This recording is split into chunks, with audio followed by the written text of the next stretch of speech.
welcome back, sports gamers. It's the natural gaming mega giant corporation EA Sports is facing another lawsuit over its use of loot boxes this year.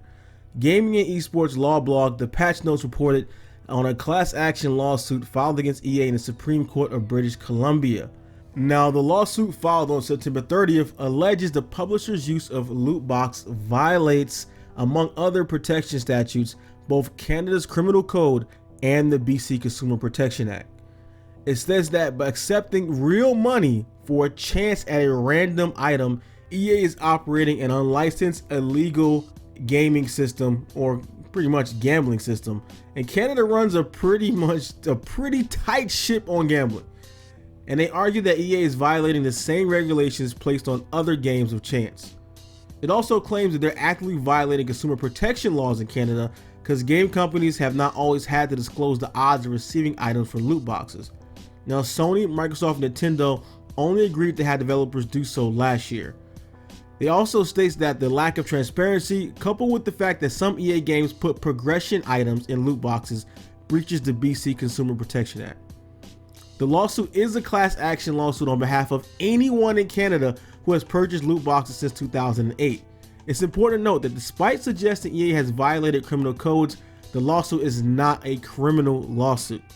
The games affected by the suit include sports games spanning all the way back to FIFA 09, and also includes other EA properties like Apex Legends, the Battlefield series, Need for Speed Payback. It's a long list of games that highlights the company's increased reliance on loot boxes as a form of income.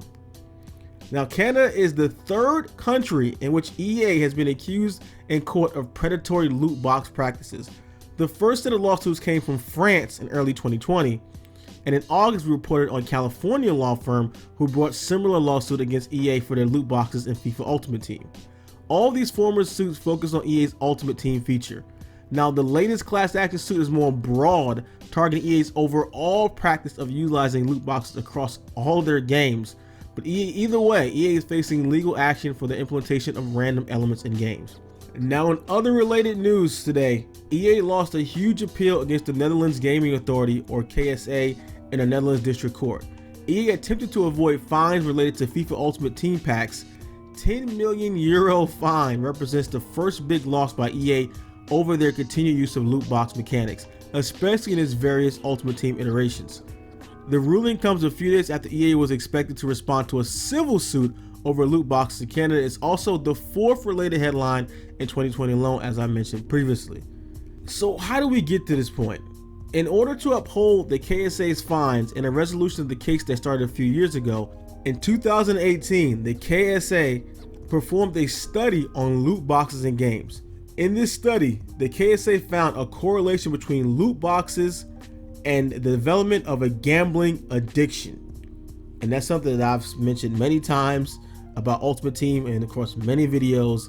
It's why I'm totally against Ultimate Team being played by anyone under the age of 18, because it is so similar to gambling. It has the same effect on your mind, on your emotions, as real life gambling. But as a result, KSA asked developers to change loot box items in games to avoid infringing on the Netherlands Gambling Act. In April 2018, KSA notified EA that FIFA Ultimate Team packs in FIFA 18 violated said Gambling Act. After failing to change Ultimate Team, EA received the second notification for FIFA 19. So after these notifications and EA not doing anything, not making any changes, in October 2019, KSA issued a $5 million euro or $5.8 million USD fine to Electronic Arts, adding up over to 11.6 million in fines between EA and Electronic Arts Swiss. EA appealed these fines in the District Court of Hague and argued that, among other things, disclosing these fines to the public would hurt its business and reputation. Ultimately, the court ruled in favor of KSA. According to a statement provided by GameIndustry.biz, EA plans to appeal this decision. So what does this mean for EA's other ongoing lawsuits? While this ruling does not directly affect them, it does bring some insight into their arguments. In its other lawsuits, EA's main defense is that because items pulled from FUT packs cannot be sold outside the game, they lack monetary value. Now this, EA argues, means that Ultimate Team is not covered under gambling regulations. The court's ruling casts doubt on this argument, since Ultimate Team currency can be and are sold outside of the game.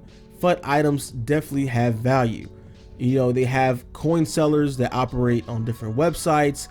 People support coin sellers, people buy coins direct, so it does have monetary value outside of the game, obviously. Even if EA does not sponsor coin selling or those third-party websites, it still has value outside the game. People put money into those websites, people put money into Ultimate Team, so there is value.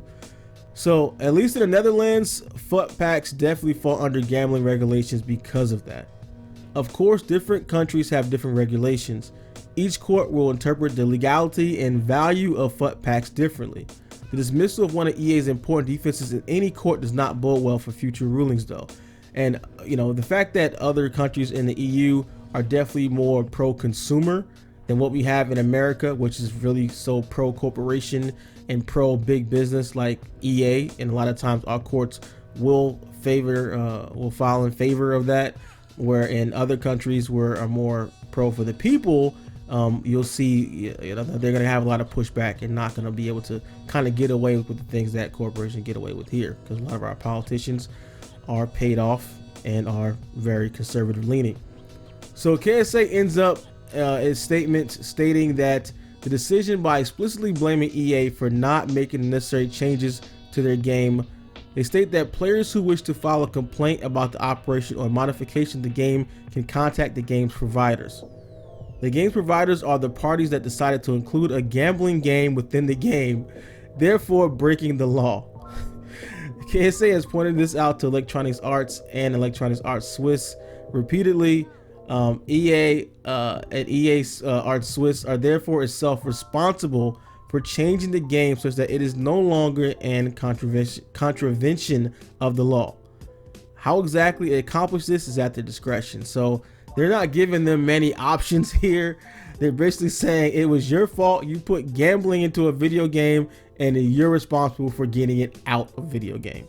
The big problem is that so much of EA's stock prices and the value of everything their company is so tied into Ultimate Team, which I think is what, 5 years ago now, they finally started making more money on Ultimate Team than the actual sale of the games themselves, which is mind blowing. It's almost like a mobile model now where they can get the game away for free because they're going to make all the money on the back end from microtransactions. So is it even possible to untether Ultimate Team from EA sports games? Or even not just to point out EA, there's other companies that do the same thing, where a lot of their the value of the company and a lot of the income that they bring in and revenue to bring in every single year is tied to microtransactions.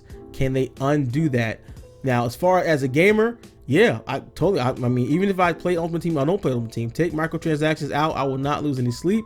But these corporations love money, so that's what they're always going to try to get more of. So let me know what you guys think about all the latest news, and let me know if you guys think this is the beginning of the end for Ultimate Team. Let me know your thoughts in the comments below. If you appreciate our content here at SGO, like this video and subscribe now for more news, tips, reviews, and gameplay from all of your favorite sports games.